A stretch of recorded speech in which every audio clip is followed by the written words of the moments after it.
कितने हो गए क्वेश्चन? कुछ रह गए, ठीक है तब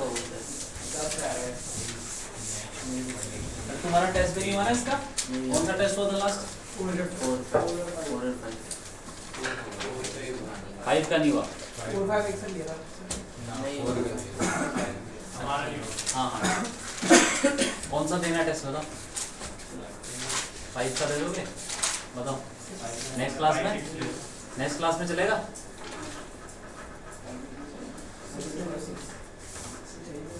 बता देना फिर मुझे, मैं बना के लिया हूँ। ले लो। हाँ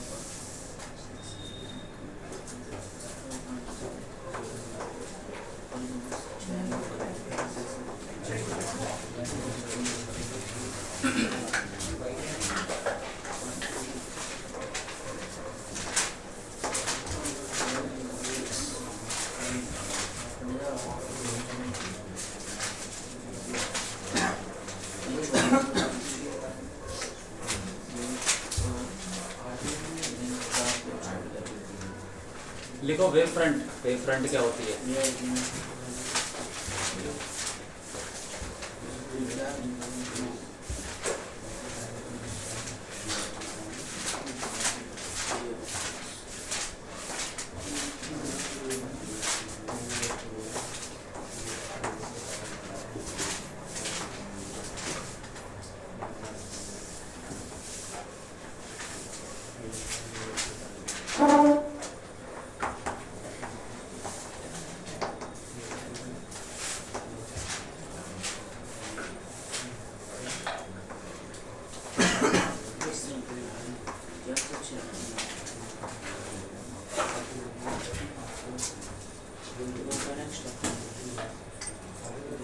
वेव फ्रंट मतलब ऐसा सरफेस जिसके ऊपर सारे पॉइंट्स का फेज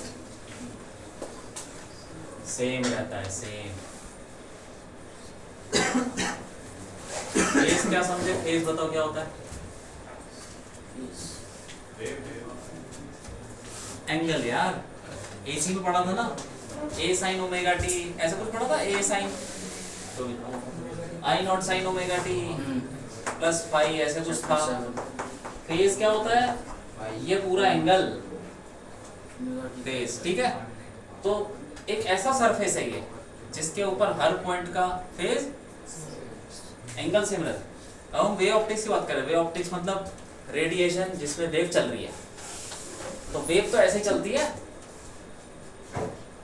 साइन में 11th में पढ़ा हुआ वेव ऐसे चलेगी, तो इसमें एंगल भी होंगे। तो एंगल सबका अलग अलग भी हो सकता है, लेकिन ऐसा सरफेस जिसके ऊपर हर पॉइंट का एंगल सेम हो, फेज उसको क्या बोलते हैं? ऐसे सरफेस को ये उसकी तरह है। किसकी तरह? जैसे हमने सेकंड चैप्टर पढ़ा था इक्विपोटेंशियल सरफेस, उसके ऊपर हर पॉइंट का पोटेंशियल क्या था, वैसे यहाँ पे हर पॉइंट का फेज।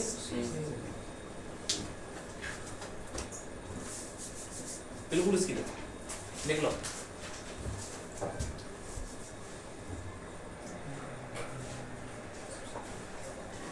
तो हमें वेव फ्रंट का मतलब क्या हुआ?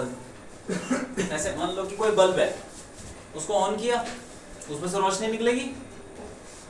मान लो अभी अंधेरा है, तो जैसे तुम स्लो मोशन में देखो, बल्ब को ऑन करके स्लो मोशन में क्या दिखेगा कि वो जो रोशनी है वो फैल रही है, सही है कि नहीं? तो वो जो सरफेस है जिसके बाहर अंधेरा और इधर उजाला, ऐसे तो होगा, उस सरफेस को क्या बोलते हैं?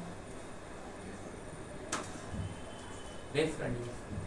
क्योंकि ये वही सरफेस है जिसपे हर पॉइंट का फेस सेम है। आई बात समझ में? अरे बल्ब को ऑन करके तुम्हें दिखता तो नहीं है कि इतनी जल्दी तो नहीं दिख पाएगा कि सरफेस कितनी जल्दी चला गया, लेकिन स्लो मोशन में देखोगे तो वो जा रहा होगा ऐसे। तो एक तरफ अंधेरा और ऐसे तो होगा। वही जो सरफेस है जिसने अंधेरा और उजाले को अलग अलग कर रखा है, उसी को बोलते हैं। हाँ, तो मान लो कोई बल्ब है, ये पॉइंट सोर्स है, उसमें से कैसी वेव फ्रंट निकलेगी? उसकी शेप कैसी होगी? शेप बताओ कैसी होगी शेप? हैं? सोच के बोलो। हैं क्या बोला? हाँ, अरे तो मैं वो बताऊँ, बल्ब में से रोशनी सर्कुलर में निकलेगी, चारों तरफ नहीं फैलेगी क्या, चारों तरफ गोला, तो वो गोला कैसा होगा, स्फेरिकल। ठीक है हाँ। तो इसमें से स्फेरिकल वेव फ्रंट निकल रही है।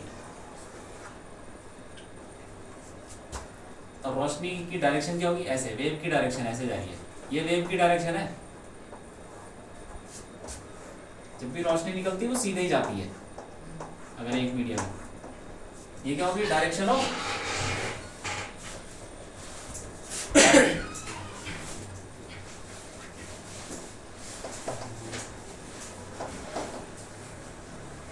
डायरेक्शन ऑफ रेज बोल दो या फिर डायरेक्शन ऑफ वेव, रेडिएशन या कुछ भी बोल दो, जिधर वेव जा रही है। और ये क्या है, गोले गोले, हाँ वेव फ्रंट, तो स्फेरिकल हो जाएगी wave front.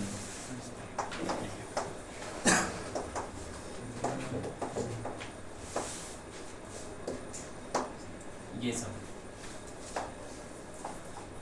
Spherical wave front. अगर पॉइंट सोर्स है तो कैसे वेव फ्रंट, स्फेरिकल। तो बस दिमाग में डालो कि बल्ब होगा छोटा सा, तो उसमें से ऑन करके उसमें से रोशनी कैसे निकलेगी, स्फेयर की फॉर्म में, तो वैसे ही वेव फ्रंट होगी और निकलती रहेगी कंटिन्यूसली, ऐसे नहीं कि एक बार निकल के रुक जाएगी, निकलती रहेगी, क्योंकि उजाला तो रहता ना हमेशा, तो निकलती रहती है। अब आ जाओ, मान लो कि हमारे पास है एक ट्यूबलाइट बहुत लंबी, ये क्या चीज है, और ये पॉइंट सोर्स है, पॉइंट सोर्स, सोर्स हमने एक छोटा सा बल्ब लिया है, तो ये हो गया पॉइंट सोर्स, पॉइंट सोर्स के लिए स्फेरिकल वेव फ्रंट। अब आ जाओ, कौन सा सोर्स, कैसा सोर्स है ये, लाइन सोर्स। ट्यूबलाइट क्या होती है, लाइन सोर्स, मतलब बहुत लंबी ट्यूबलाइट है, तो उसमें से कैसे निकलेगी वेव फ्रंट, बताओ, हाँ सिलेंड्रिकल निकलेगी, याद है कुछ, जैसे हमने पढ़ा था इक्विपोटेंशियल, वही है। इमेजिन करो ट्यूबलाइट है बहुत लंबी, उसको तुम ऑन करते तो कैसी शेप की निकलेगी उसमें से रोशनी, हाँ उसके चारों ओर ऐसे फैला होगा, ऐसे जा रहा होगा, तो सिलेंडर सा दिखेगा बाहर निकलते। ये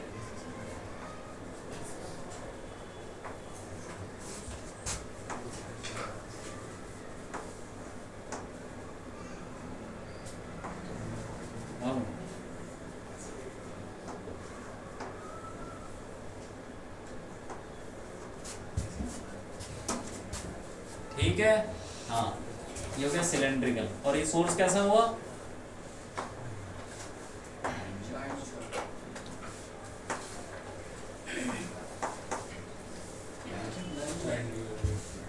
लाइन सोर्स।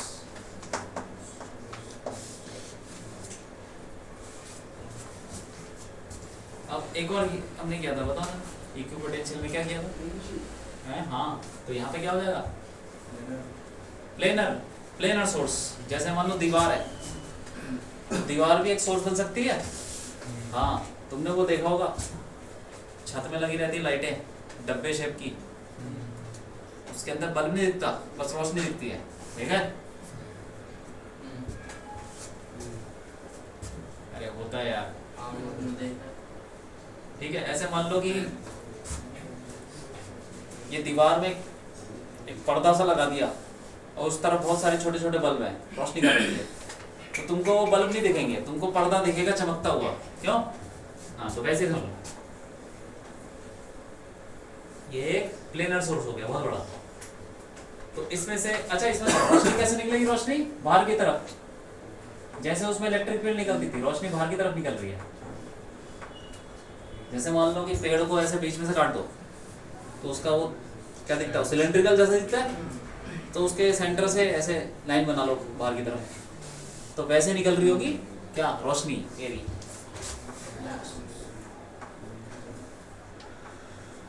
ये आए समझ में, बाहर की तरफ रेडियल और इसी के परपेंडिकुलर। अब यहाँ पे देखो, वेव फ्रंट और रेस, डायरेक्शन ऑफ वेव, दोनों एक दूसरे के क्या है, ध्यान से, वो क्या है, कहाँ लग रहा पैरेलल? कौन सी चीज पैरेलल लग रही है यहाँ पे? डायरेक्शन ऑफ वेव, ये जा रही है, और ये जो गोले गोले हैं एक दूसरे के क्या होंगे? परपेंडिकुलर। साफ दिख रहा है यार? अरे ये तो रेडियस हो गया ना, और सर्कल मतलब स्फीयर उसके परपेंडिकुलर हो, तो हर जगह परपेंडिकुलर है। इलेक्ट्रिक फील्ड और वो इक्विपोटेंशियल सरफेस कैसे होते हैं? वही तो वहीं से पकड़, ये परपेंडिकुलर है हर जगह। ऐसे ही है यहाँ पे, ये इसके परपेंडिकुलर होगा। अब आ जाओ यार, यहाँ से कैसे निकलेगी बता दो, वेव फ्रंट कैसे निकलेगी? अरे वेव फ्रंट, रोशनी कैसे निकलेगी? ऐसे, रेस तो ऐसे जा रही होंगी, और ये लो,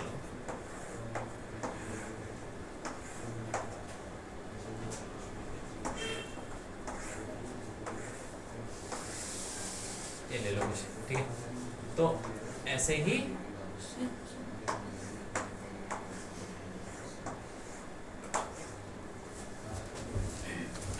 रोशनी लगेगी सीधी सीधी, और उसी के परपेंडिकुलर क्या हो जाएगा? Wave front. तो वेव फ्रंट कैसे हो गए? प्लेनर।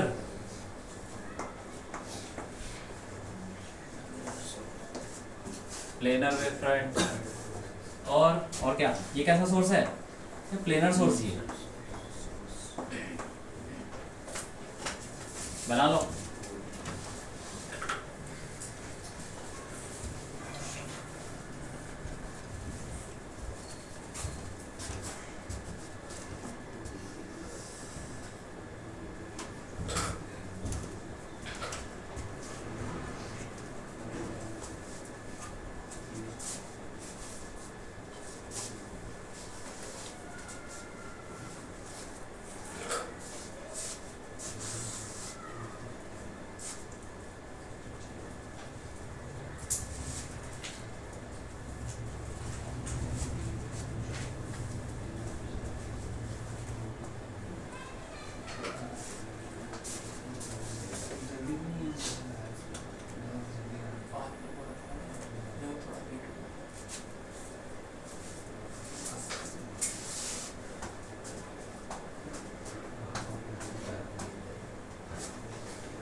हो गया, लिख लिया सब?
कॉन्वेक्स लेंस, ठीक है, कन्वर्जिंग। तो पहले बताओ ये जो रेज आ रही है, बताओ यहाँ पे वेव फ्रंट कैसी है, यहाँ बताओ प्लेनर है, हाँ क्योंकि अभी देखा हमने। और वैसे भी जो वेव फ्रंट होती है वो क्या होती है, परपेंडिकुलर टू रेज। तो इसके परपेंडिकुलर है क्या बनेगा, एक प्लेन बनेगा। तो प्लेनर वेव फ्रंट चल रही है, ये प्लेनर ऐसे ऐसे चल रही है, ये जा रही है। अब बीच में लेंस आ गया, क्या होगा, पहले रेज बना लो। अगर तुम्हें इसके बाद हमें देखना है कि इस वेव फ्रंट का क्या होता है, तो हमें बनाना पड़ेगा रेज कैसे जाएंगी, कैसे जाएंगी, फोकस से जाएगी, फोकस मान लो यार, ठीक है। तो यहां से जाएगी ये इस तरफ से, और वो भी फिर फोकस से जाए, ये फोकस से निकाल दो,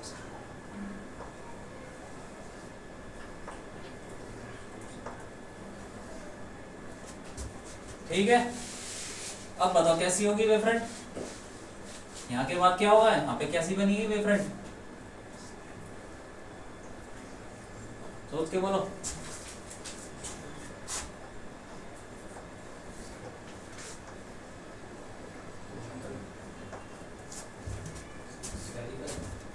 स्फेरिकल बनेगी, ऐसे देखी थी तुमने अभी पॉइंट सोर्स से निकल रही थी, ऐसे ऐसे करके रेंज निकल रही थी, क्यों,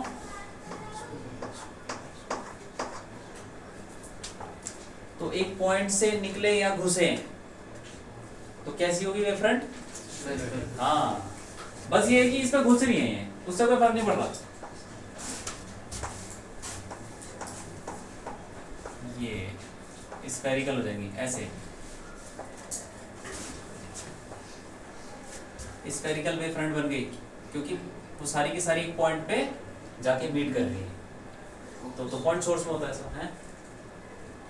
और उसके बाद आगे निकल गई, यहाँ पे कैसे बनेगी, ये भी तो पॉइंट सोर्स से निकल रही है, पॉइंट से निकल रही है सारी रेस, तो फिर यहाँ पे भी स्फेरिकल। आई बात समझ में, हाँ। तो कॉन्वेक्स लेंस से प्लेन वेव फ्रंट जाएगी तो क्या बन जाएगी, स्फेरिकल। पहले स्फेरिकल वो पॉइंट की तरफ जाएगी, स्फेरिकल छोटी होती जाएगी, उसके बाद वो फिर बड़ी होती जाएगी, समझ, हाँ बना लो।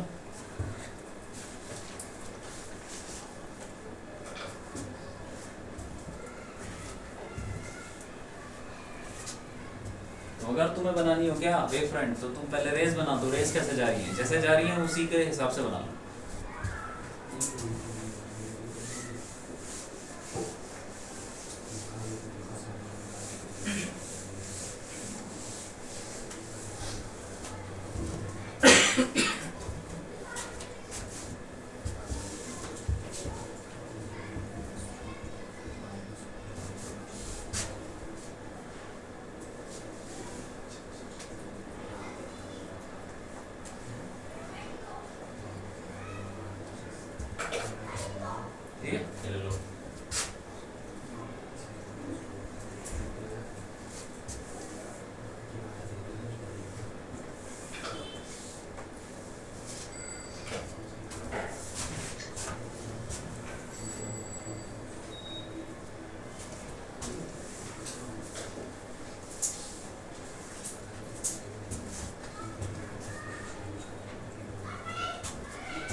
चलो बना दो, कैसे बनेगा बताओ। तो देखो रेस कैसे जाएंगी, इसके ऊपर ये कैसे डाइवर्जिंग हवा में रखा हुआ है, बाइकॉन्केव हवा में रखा हो तो डाइवर्जिंग होता है। तो आ कैसी रही है, प्लेन आ रही है, प्लेन वेव फ्रंट आ रही है, और वहां पे जाके क्या हो जाएगी, रेस का क्या हो जाएगा, डाइवर्ज हो जाएगा, दूर दूर चले जाएंगी। तो ये लो, ऐसा लगेगा कि ये कहीं से आ रही है, और ये भी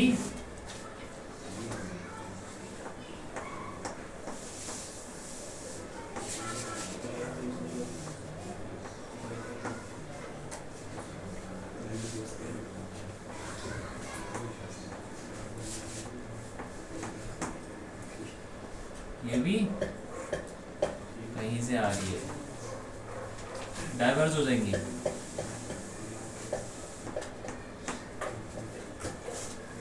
तो कैसी बनेंगी भाई? Again spherical. बस इसका कोई पॉइंट सोर्स ऐसा कुछ है नहीं, बस ये डाइवर्ज हो रही है, लेकिन ऐसा लगेगा कि ये इस पॉइंट से निकल रही हैं, तो है कुछ स्फेरिकल जैसे, स्फेरिकली। स्फेरिकल वेव फ्रंट है ये।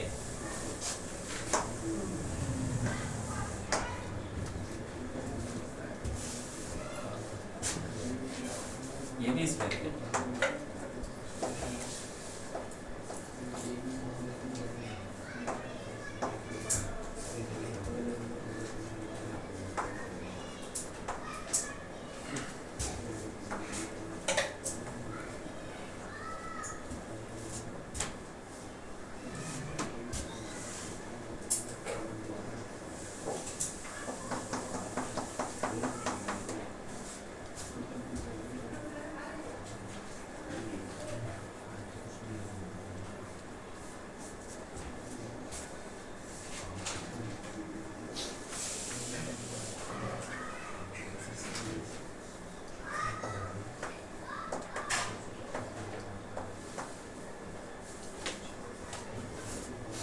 ठीक है,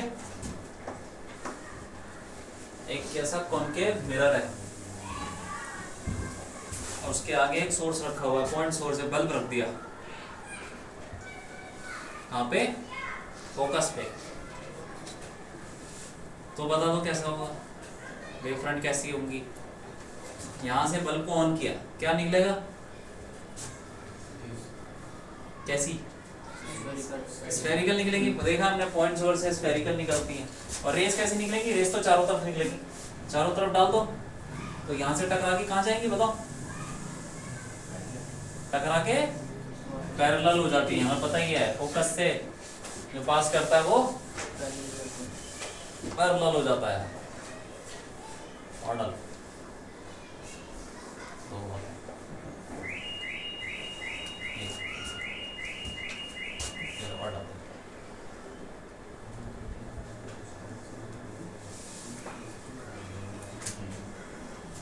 जो भी है ऐसे, ठीक है। तो यहां से तो स्फेरिकल निकल रही थी, फिर क्या हुआ उसका? टकराने के बाद प्लेनर हो गई, टकराने का प्लेनर। आई बात समझ में? तो तुमको रे डायग्राम पता होना चाहिए, मतलब रेस कैसे जाएंगी टकराने या फिर रिफ्रैक्शन के बाद। बना लो।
ठीक है, बना लिया।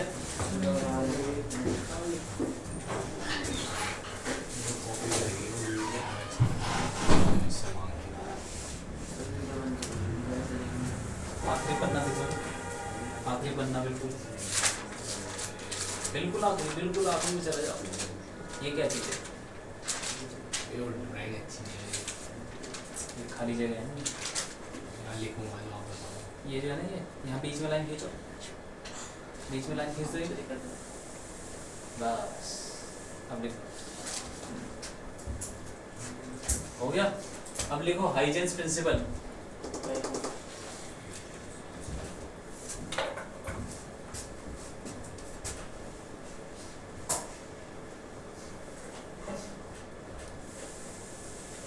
इसमें लिख लो, पहले लिख लो फिर बता दूं क्या।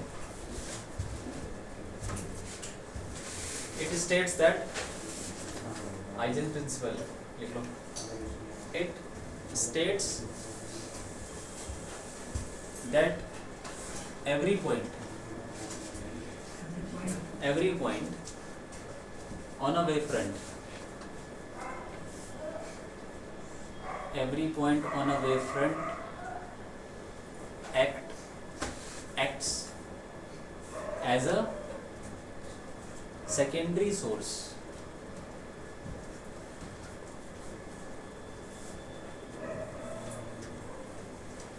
ठीक है, from which secondary क्या लिखा है? Every point acts as a secondary source from which secondary wavefronts, bracket में लिख लेना wavelets, wavelets, wavelets क्या होते हैं?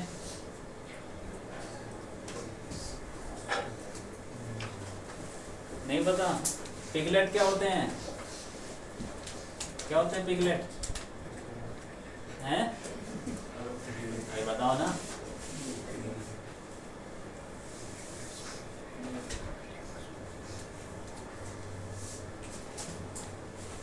ठीक है, तुम वेवलेट लिख लीजिए। वेवलेट, वेव के आगे LET और S, वेवलेट्स, ठीक है, from which secondary wavefronts, bracket में wavelets, इमेनेट,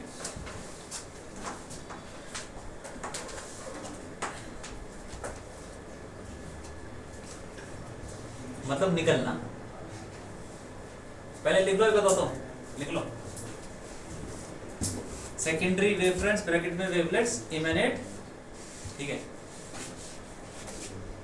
the tangent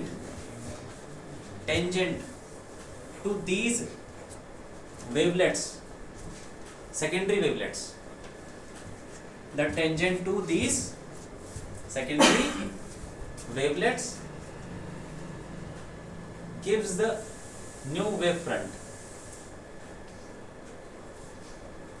at a later time,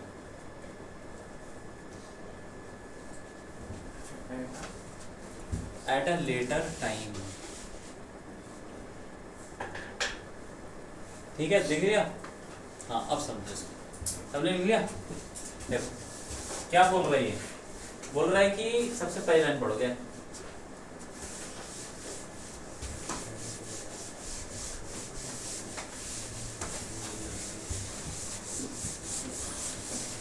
हाँ क्या है बताओ? Every point on a wave front, कोई वेव फ्रंट बना लो, मान लो पॉइंट सोर्स ले लेता हूँ, तो उसकी वेव फ्रंट कैसी होती है? हाँ, स्फेरिकल ले लिया। तो बोल रहे हैं कि इस वेव फ्रंट के ऊपर जितने भी पॉइंट्स हैं, बहुत सारे पॉइंट्स हैं इंफ्रारेड, सारे पॉइंट कैसे एक्ट करेंगे? सोर्स की तरह। अरे वो भी सोर्स हैं, एक तो ये सोर्स है ही, ये तो मेन सोर्स है, लेकिन इसके ऊपर जो पॉइंट है वो भी सोर्स है, लेकिन उसको सोर्स नहीं बोले, उसको सेकेंडरी सोर्स, सेकेंडरी सोर्स है। तो उसके अंदर और जिसमें से क्या निकलेगा? बस वेवलेट।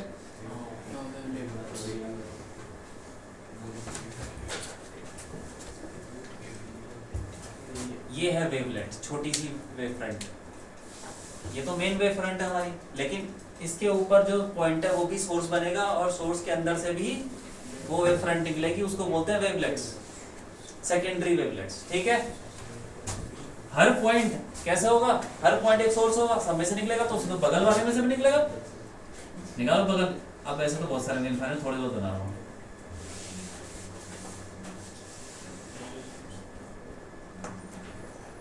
ये सब सोर्स है, ये रे ऐसे इनफाइनाइट होंगे, इनफाइनाइट बॉल्स बन जाएंगे, वेव फ्रंट बन जाएंगे। ये लो,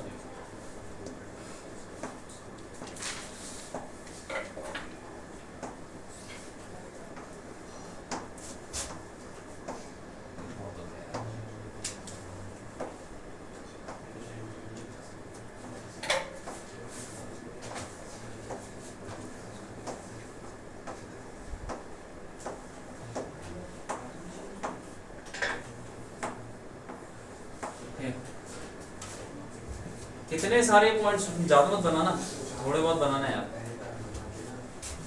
ठीक है, हर पॉइंट एक सोर्स की तरह है, सेकेंडरी सोर्स, जिसमें से वेव फ्रंट निकल रही है। अब आगे क्या बोला उसने, एमिनेट था नहीं, एमिनेट के बाद फुल स्टॉप लग गया।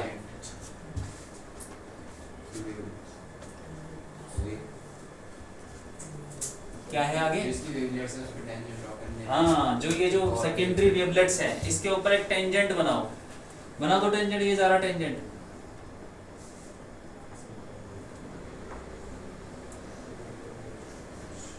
ये टेंजेंट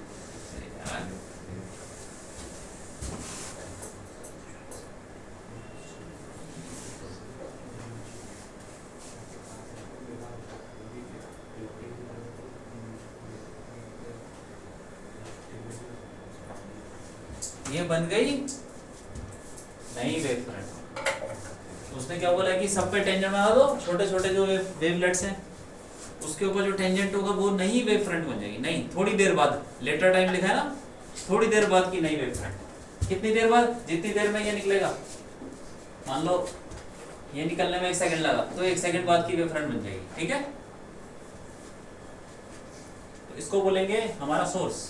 ये वही होगी जो इसमें से निकलेगी, सोर्स में से। कौन सी, जो ये वेव फ्रंट, ये मेन वेव फ्रंट है इस वाले की। वो कैसे बनाई हमने, उस वेव फ्रंट के ऊपर सेकेंडरी सोर्स लेके, और ये क्या है, सेकेंडरी वेवलेट्स। इसको क्या बोलेंगे, सेकेंडरी सोर्स।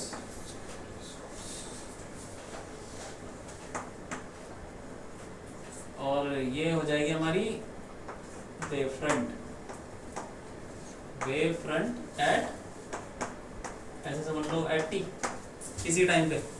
और ये जो नई वेव फ्रंट बनी है क्या है, wave front at T plus delta T ले लो, थोड़ा टाइम बाद। और क्या है, वेव फ्रंट हो गई ये, हाँ, ये जो ये, इसको क्या बोलेंगे, सेकेंडरी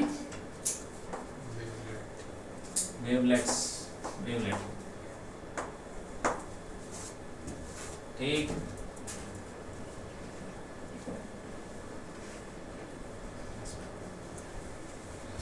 लिख लो, बना लिया।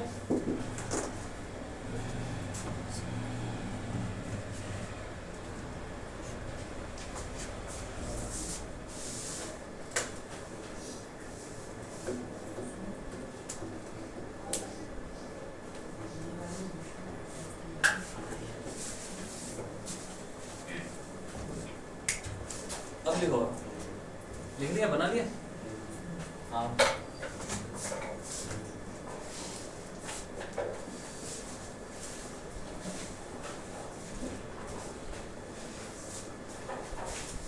लिखो प्रूफ ऑफ, हम प्रूफ कर रहे हैं, proof of laws of refraction, proof of laws of refraction using Huygens principle. हमने स्नेल्स लॉ का कोई प्रूफ नहीं किया, सीधा बता दिया n1 sin i n2 sin r, लेकिन कोई प्रूफ नहीं था। ये प्रूफ है, देखो ये जो हम कर रहे हैं डेरिवेशन, अब जो करेंगे ये वाली, ये हर साल आती है। ठीक है, तो उसको कर लो। इस चैप्टर से डेरिवेशन तो पक्का ही है, और 2 ही डेरिवेशन, और यही वाली लगभग पक्का है, क्योंकि यही ठीक ठाक है, मतलब बड़ी नहीं है, सिर्फ डायग्राम है और 3-4 लाइनों में खत्म, लेकिन आती है। ठीक है, तो कर लो। लॉज ऑफ रिफ्रैक्शन का प्रूफ करना है, कैसे करके?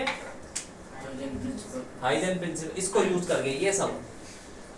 ठीक है, चलो करते हैं।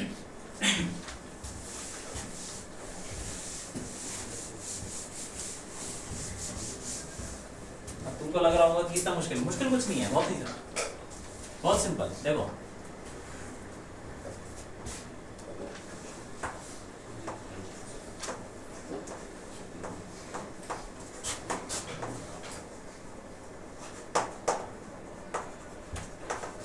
Using Huygens principal. हाँ, तो हम क्या करेंगे, सबसे पहले एक सरफेस ले लिया जिसमें मीडियम अलग अलग है, ये मीडियम ले लो, कुछ ले लो n1 और ये n2 ले लो। ठीक है, नॉर्मल सी बात है। अब इसमें एक लाइट डालते हैं, मतलब एक वेव। तो अगर मैंने ऐसी डाली, समझ लो कि ये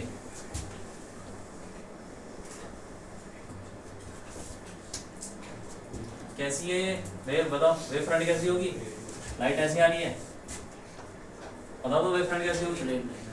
प्लेनर, क्योंकि पैरेलल लाइट के लिए वेव फ्रंट होती है प्लेनर। हमने पढ़ा था ना तीसरे वाले में, उसमें जो रेस थी वो पैरेलल थी सारी, तो उस केस में पैरेलल। तो याद रखना, जब भी तुमको पैरेलल दे दिया कुछ रेस, तो वेव फ्रंट पैरेलल प्लेनर हो जाएगी। ये प्लेनर आ रही है, ठीक है। इसके बीच में भी होगी बहुत सारी रेज, वो नहीं बना रहे सिंपलिसिटी के लिए। ये प्लेनर आ रही है। अब ये यहाँ पहुंचेगी, यहाँ पे परपेंडिकुलर ही होती है ना। हाँ, ये यहाँ पहुंच गई, तब ये टकराना शुरू करेगी। टकराएगी कब? जब इसका एक पॉइंट यहाँ पे टकराएगा। इसको A ले लो, ये B ले लो, AB, ठीक है कि नहीं? हाँ। तो अब ये टकराना शुरू कर रही है, और खत्म कब करेगी? जब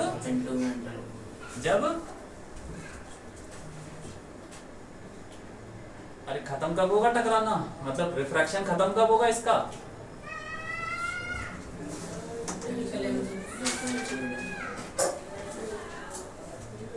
बताओ,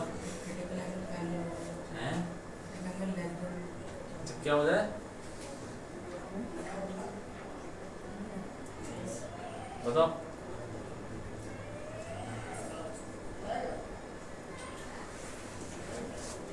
अभी रिफ्रैक्शन चालू हो गया ना, अब क्या होगा? ये वाला पॉइंट धीरे धीरे क्या होगा? अंदर घुसेगा।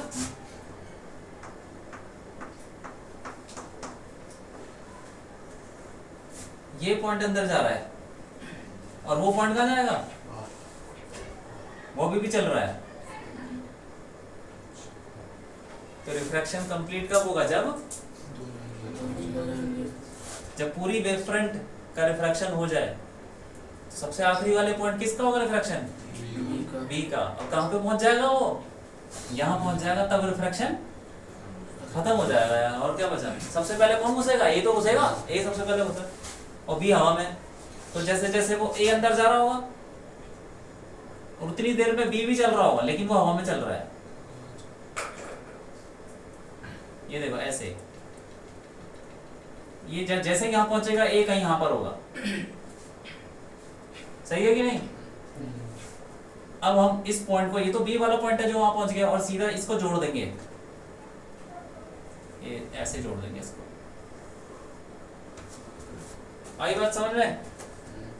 ये बन गई नई वेव फ्रंट थोड़ी देर बाद की। यहां से निकलेगा क्या? वो समय बना देगा गोले गोले, ये गोल गोल,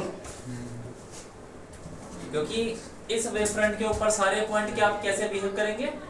सेकेंडरी सोर्स, और सेकेंडरी सोर्स में से कैसे निकलती है? वो सेकेंडरी वेवलेट्स। तो यहाँ से भी गोले गोले निकलेंगे, वो थोड़ी देर में यहाँ पहुंच जाएंगे, कहीं पहुंचे। तो उस पर टेंजेंट बना दिया हमने, ये टेंजेंट, और जैसे ही बी वहां पहुंचेगा तो वहां से भी गोला गोला निकलेगा कुछ, ठीक है। तो उसके भी टेंजेंट बना देगी, गोला यहाँ पे बहुत छोटा होगा, जो भी होगा टेंजेंट बना देगी। वो गोले में बनाने वाला है, ठीक है, समझ जाओ तुम, वो तुम्हें बनाने की जरूरत नहीं है। तो अब जो ए बी वेव फ्रंट थी वो क्या बन गई, अरे कुछ और बन गया ना, नहीं, इसको सी ले लो, सी और ये डी ले लो। चलो अब इसको भी बना लो ऐसे, क्योंकि अब इसके जो वेव फ्रंट रेज जाएगी वो परपेंडिकुलर ही जानी है, ठीक है। अब देखो इसको ले लेते हैं कौन सा एंगल, आई, ठीक है, और ये ले लेते हैं आर, ठीक है। ध्यान से देखना, ये एंगल क्या होगा, ये वाला बोलो 91 एस आई होगा, तो ये कितना होगा बोलो, आई, ये आर है, तो ये कितना 90 माइनस आर, तो ये कितना आर, क्योंकि ये 90 है, वो 90 है, ठीक है। हाँ ये हो गया काम, अच्छा ठीक। अब आ जाओ तुम किस पे, ट्रायंगल पे, ट्रायंगल लेते हैं। अब डेरिवेशन खत्म होने वाली है, इतना समझ गए बस। Triangle A B D triangle में देखो, और हमको स्नेल्स लॉ प्रूफ करना है, तो साइन आई लेना पड़ेगा। साइन आई बताओ क्या होगा, जल्दी बोलो, ट्रायंगल से बताओ।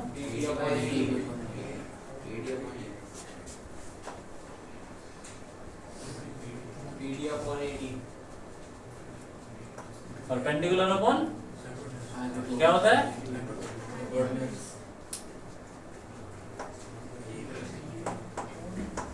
कौन सी क्लास में पढ़ते हैं, BD अपॉन AD, ठीक है कि नहीं, नहीं समझ में आया क्या, परपेंडिकुलर अपॉन हाइपोटेन्यूज। तो हाइपोटेन्यूज ये मत समझिए, ये बेस तो नहीं है, हाँ 90 डिग्री के सामने वाला, हाँ। अब इस ट्रायंगल में आ जाओ, नीचे वाले में, ACD में क्या हो जाएगा, साइन आर बोलो,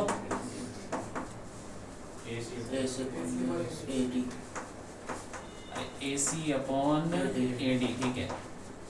इन दोनों को क्या करते हैं, डिवाइड, क्या हो जाएगा, sine I upon sine R, ये क्या हो जाएगा, AD कट जाएगा, तो क्या बच जाएगा, BD upon AC,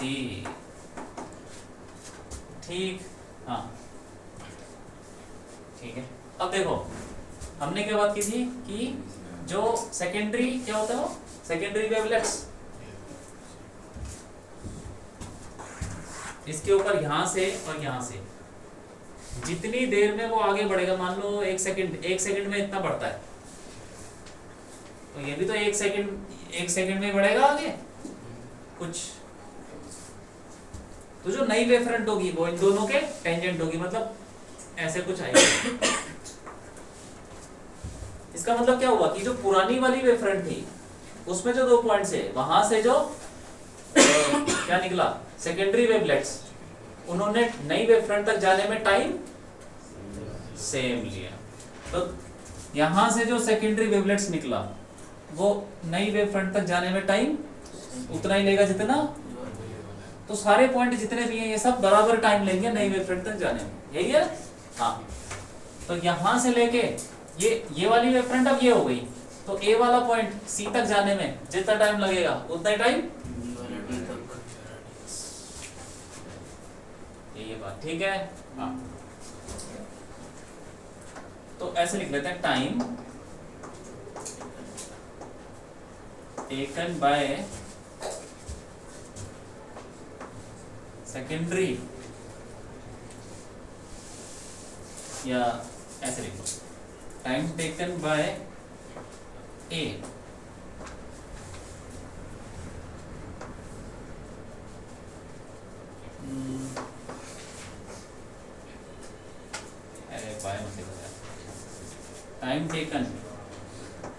from A to C and B to D are same time, क्योंकि वो एक नई वेव फ्रंट एक ही वेव फ्रंट के ऊपर एग्जिस्ट कर रहे हैं। पुरानी वाली वेव फ्रंट में भी दोनों पॉइंट थे, नई वाली में भी दोनों होने पड़ेंगे अगर होने हैं तो उसके लिए दोनों को सेम टाइम पे पहुंचना पड़ेगा। ठीक है, तो ठीक है, हो गया। अब देखो ए सी टाइम सेम है, तो time from A C is equal to time from B D. ठीक, टाइम क्या होता है? डिस्टेंस अपॉन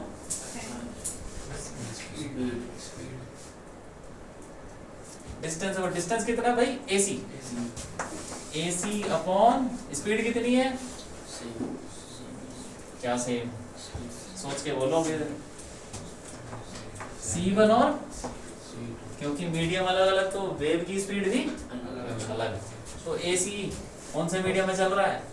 हाँ, जो C2 N2, तो AC upon C2 is equal to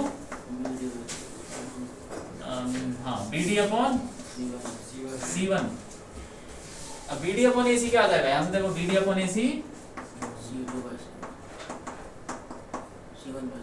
C1 upon C2। अब उसको रख दो यहाँ पे C1 बाय C2। और हमने एक और फॉर्मूला पढ़ा, C1 बाय C2 क्या होता है? N2 by N1। तो BD अपॉन AC सीधा आ गया N2 बाय N1, तो sine I upon sine R क्या हो जाएगा? N2 by N1। तो इसको इधर उधर ले जाओ, N1 साइन I